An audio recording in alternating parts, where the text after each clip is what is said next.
তো হ্যালো বন্ধুরা, সবাইকে অনেক অনেক স্বাগত জানাই সিম্পল সি ব্লগে। তো আজকে স্পেশাল একটা দিন, সরস্বতী পূজা প্লাস ভ্যালেন্টাইন্স ডে, দুটা ওই একদিনে। তো দেখো, আমরা সবাই মিলে ঘুরতে চলে আসছি আমাদের কুচবিহারের রাজবাড়িতে, ঐতিহ্যবাহী রাজবাড়ি। তো এখানে এসে যে পরিস্থিতি দেখছি, আমরা ঢুকতে পেলাম না। তো এই দেখো, আমার বান্ধবীর সোনামা, চুপুচুকু একটা সোনামা। তো একে নিয়ে আর ঢুকলাম না এত ভিড়ের মাঝখানে। তো আমরা একটু পরে এখান থেকে আবার বেরিয়ে যাবো। দেখো পরিস্থিতিটা একবার দেখো তোমরা, কি অবস্থা। কোনটা ভালো হয় আমাকে দিতে পারবেন হোয়াটসঅ্যাপে কথা বলতে থাক।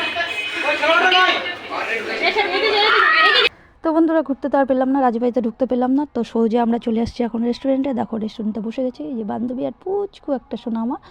তো আমরা খাচ্ছি তোমার ছোলে ভাটুরে, বাবান খাচ্ছে পোলাও পনির, আর মামাতো ভাই খাচ্ছে ডোসা, আর বান্ধবীর বড় মেয়ে খাচ্ছে ও ছোলে ভাটুরে। তো আমরা ছোলে ভাটুরে 4 জন নিয়ে নিয়েছি।